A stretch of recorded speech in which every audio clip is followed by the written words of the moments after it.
Здравейте, приятели на Ловен клуб! Днеска ще ловуваме отново гъска. Тъй като сутринта бяха много тежки условията, днеска ще тръгнем малко по-късно на лов. Няма да правим класически сутрешен лов, нали, по-тъмно, преди изгрев слънце. Затова ще тръгнем малко по-късно, към 10-10:30 вече почти стана. Ще направим едно разузнаване, докъдето можем да стигнем. Ще се опитаме да видим гъската къде е, да направим малко лов на ход, ако имаме сука, нали, на ход. И след това вече, евентуално като видим къде е гъската, ще наредим мюретата и ще се опитаме да направим вече лов на мюрета с премамване с свирки.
Сега ще наредим мюретата, е тук по средата на тази нива, понеже това лов на издеване не е нашия лов. Сега ще ги наредим и се скрием хубаво тук отстрани, се пръснем и така.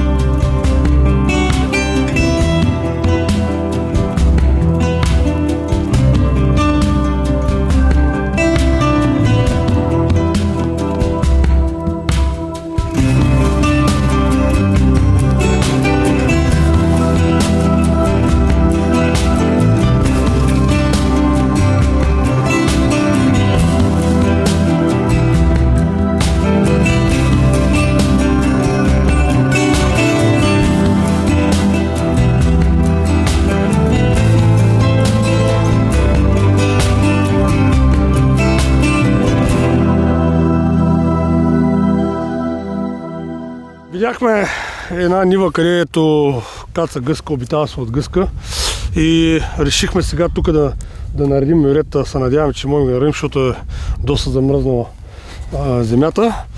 Като видяхме, идват оттам, заминават надолу, каца тук и ние стратегията е, че ще се наредиме тук с белите дрехи в лозото. Тук ще са мюретата и евентуално вече тук да идва гъската да върти, за да може да имаме отстрел.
Колеги, преди малко сменихме местото и наредихме изкуствени примамки и мюрета за гъска. Това принципно в нашия край тук по морето е най-класическия лов, най-емоционален. Използва се, нали, максимално близко да се примами дивича, гъската. В случая, нали, с ръчни звукови примамки свирка да се извика, да дойде на изтрано разстояние близко. В случая сме горе-долу 20-25, може и 20 метра са мюретата. Ние ще използваме една тук туфичка на лозото, нали, да се криеме, кояме сука. И това е начин, на който така и аз и повечето колеги тук го практикуваме. Води се за най-успешния начин на лов и най-така бързо резултатен, нали, ако всичко е наред. Затова и ние сега ще пробваме, както казах по-рано, тук в нивата имаше много касани гъски, видяхме ги, яли се тук малко издуха на нивата. Сега ние като дойдохме, някои се дигнаха и смениха долу на по-долната част, затова ще изчакаме тук и се надяваме, че ще успеем да примаваме, за да направим, нали, един хубав лов. Сука. Каква е ролята на мюретата? Ролята на мюретата е да имитират кацнали гъски, в случая, нали, почиващи, хранещи, пазачи. Показва, нали, на преминаващите гъски, че като имат долу кацнали, нали, има спокойствие, няма в близост хора, хищници и съответно като се издадат звукове, нали, на гъска, в случая се примамват, за да могат да дойдат, нали, и да кацнат, да завъртят и да кацнат. В повече случаи, нали, като дойдат наистина на разстояние, стреляме. И затова използваме, нали, мюрета за по-успешен лов. Лягай. Задуй на чупък.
Тук е хубаво място, където наредихме омиретата.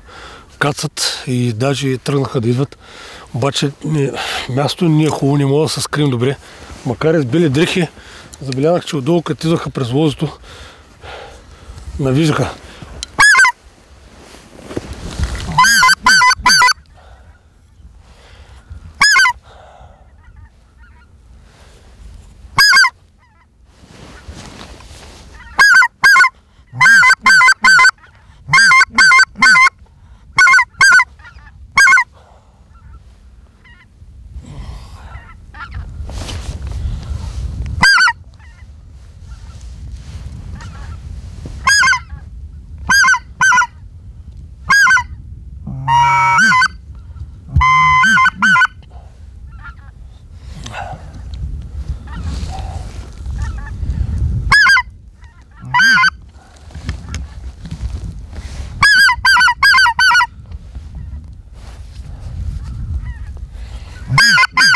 Те една отдолу идва, ама да видим дали ще дойде.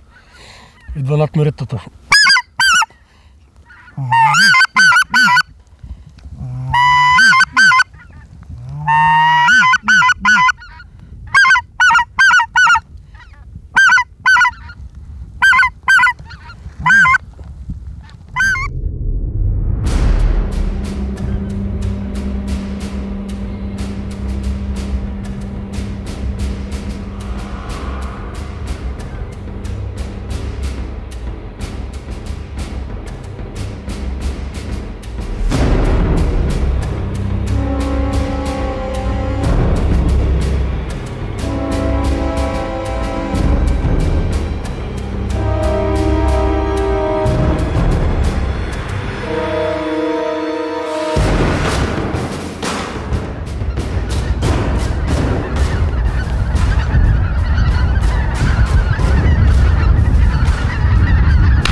Малко се пораздвижихме, направихме някой друг изстрел. В началото имаше малко пропуски, но това е част от това. След това на два пъти минаха гъски, една оставихме. Аз специално лично оставих ранена, ще отидем да я потърсим после. След това, като се събрахме с колегата, успяхме отзад от гърба ни дойде едно яхто, посвирих малко и от него свалихме 2 гъски.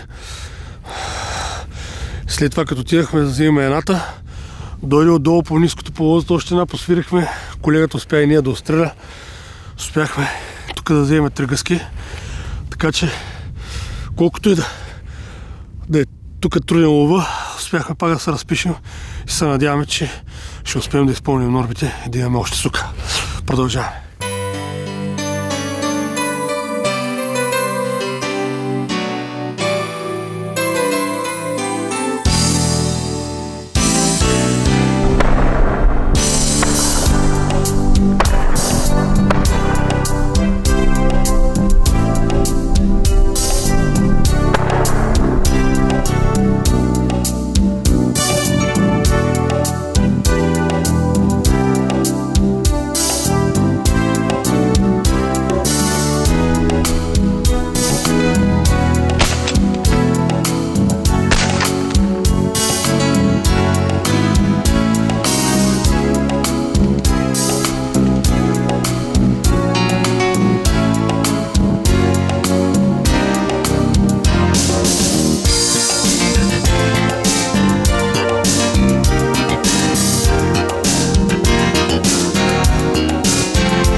проверим местата пак отново и ще преценим дали ще сложим мюрета или ще видим как са, къде казват какво правят и евентуално ако ни стане на мюрета пак ще ги пробваме на ход. Сега идва едно ято, ще ги пробваме от тук да видим какво ще стане.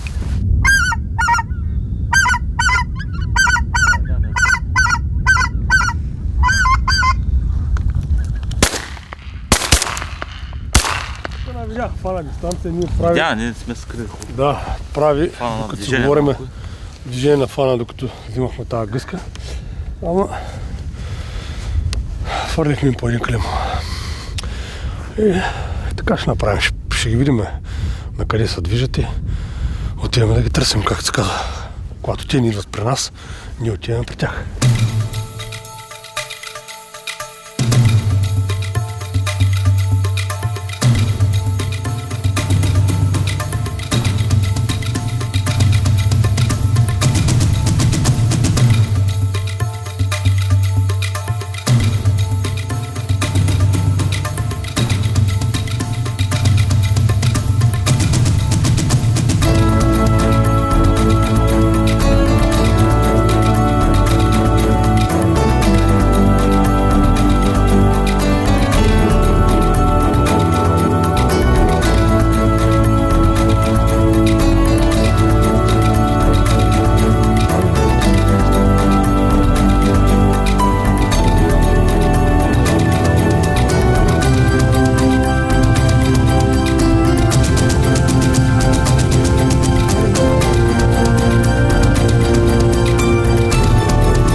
Колеги, можете си представите тези дни какъв студ е в полето.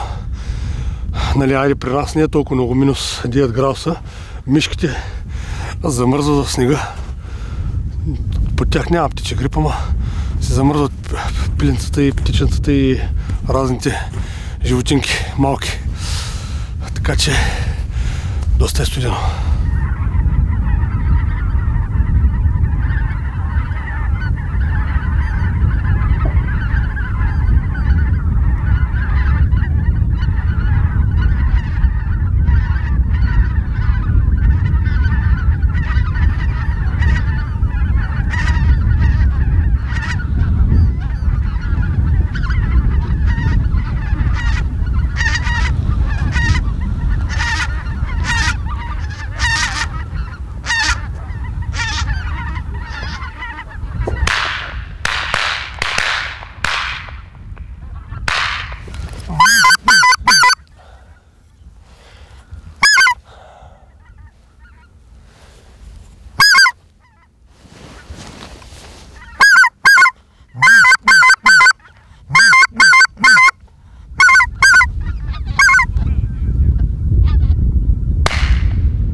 Сега колегата ще снима как идват гъските, аз докато говоря. Гледай, красота. кръста над мюретата. Тия са забранени първите две. Хубаво е се знае, това са червеногуши гъски, много добре се видяха.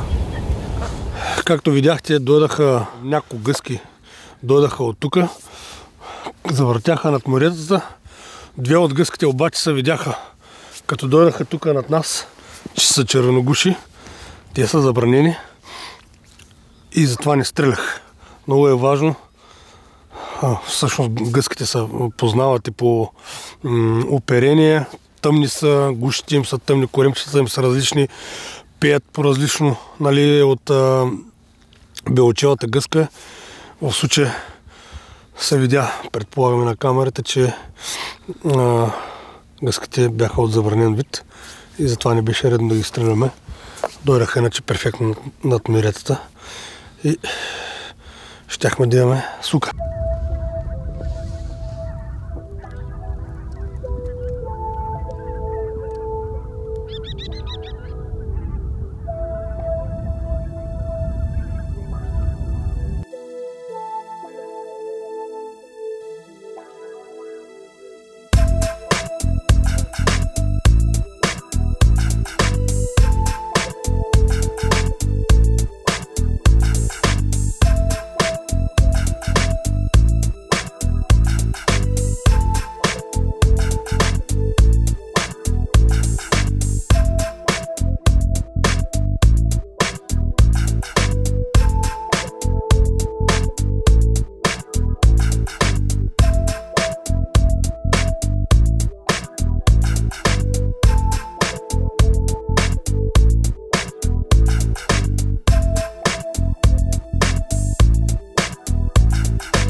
в България разрешение дивеч от гъските е единствено белочевата гъска.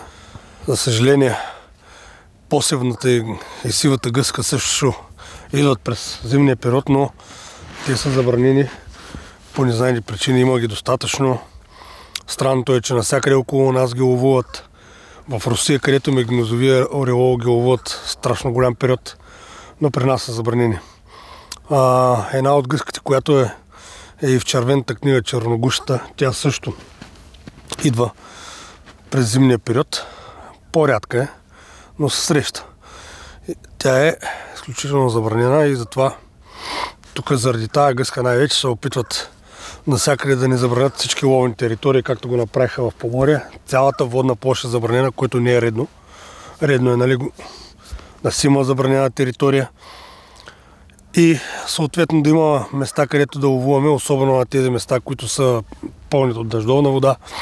Съответно ние не ловуваме забранен дивеч, така че няма и причина да има притеснение. Ние си ловуваме разрешение дивеч, който е за отстрел. Забранен дивеч не се ловува и затова няма проблем, но явно зелените са по-силни от нас и всичко ни е забранено във водната територия принципно. Освен ние последните години си правим въглени дела за наша сметка, копаем си, правим си диги и за да има къде да ловуваме на патици и гъски.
Малко дойде едно много хубаво ято отгоре. Дойде над мюретата. Много хубаво ниско и стройно разстояние. 15-20 метра. С колегата добре хубаво тръгнахме. По една ударихме. И след това имаше пасрали с немножка. Много слънцето беше на среща. Слънцето е на среща. Оправдание трябва да има малко. Ама не може без да има и изтърване.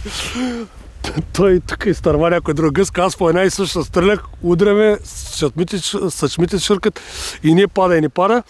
И така, от перфектното ято, майче успяхме да вземем, не съм сигурен, 2 гъски, защото 2 от тук предмерят не имаше.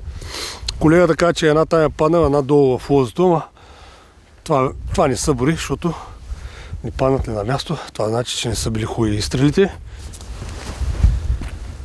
Чува се от някъде, има и доста древни гъски, но това е хубава гъска.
Когато има толкова много гъска и като се наредят мирета, обикновено като сме по-малко овци, нормите могат да се изпълнят за отрицателно време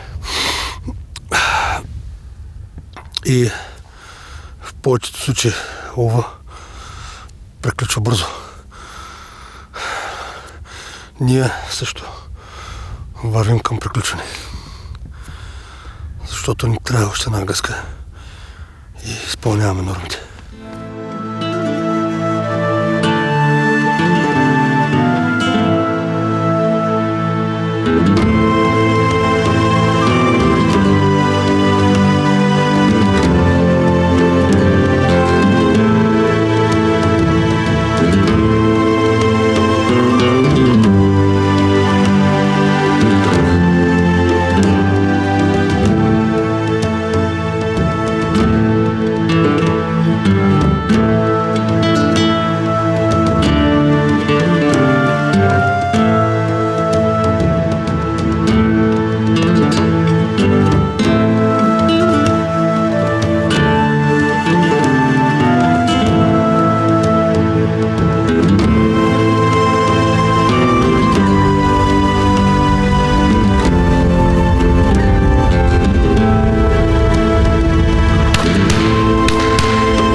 Изораха много хубаво. Аз бях легнал до мирета и имаше много сериозно изтърване, защото им бяха много близко и всъщност от цялата окотиеца успях да раня една гъска, на която изстрелях 3 пъти, нали, на нея само. И всъщност сега отиваме да я вземем ранена, защото аз не можах да убия, когато трябваше. Е там в нивата. Ще видите, даже тръгна да върви. Надявам се, че няма да литне преди да стигна в близост в нея, за да мога да я стрелям.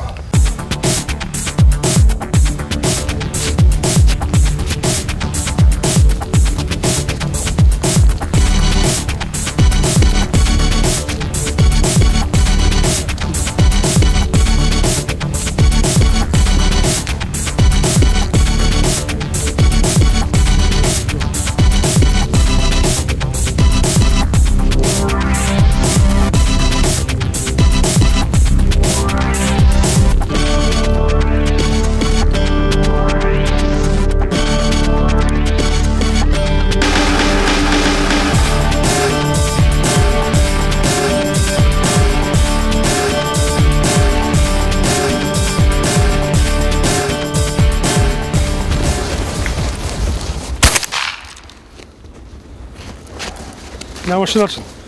Щеше да се замине ранен. Колеги, хубаво е, ако можем, когато има ранени гъски, да си ги взимаме, защото това е най-хуманното. Не може да оставяме ранен дивеч на полето. Не, че природата няма да се свърши работата и хищници няма да ги намерите да ги издадат веднага. Дали соколи, дали чакали, лисици, няма значение, но редно е да се прибирам от стреления дивеч, ранения дивеч. Сега тръгна да се вземам гъската с пушката, защото през годините съм имал изпълнение. Спомням си една такава пак ранена гъска на 100 метра от нас. Отидах да я взема с кучето. Без пушка. Пуснах кучето, отиде, стигна почти до нея, тя с мъка излетя и всъщност се загубих и оставих ранен дивеч в полето. Затова този път си вземах пушката, сложих си патрон за всеки случай, както стане в момента. Гъската тръгна да съдига да отлита и я доубих.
Средата на един много интересен и успешен, мога да го нарека, ден, ние вече сме изпълнили нормата за 2 ловци. И за наше голямо съжаление трябва да прекратим лова.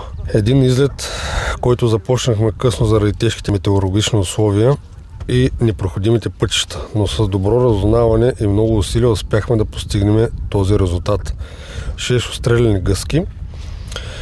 Ще поостанем още малко на полето, за да проследим движението на птиците и да се ориентираме къде да се разположим на следващия лов. Няма обаче да се задържаме дълго, защото температурите около минус 10 градуса и вече след като го няма адреналина на лова, бързо ще ни стане студено.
като имаме ден, като има дивеч, като има сука, дори с моменти на изтърване, си изпълнихме нормата с колегата.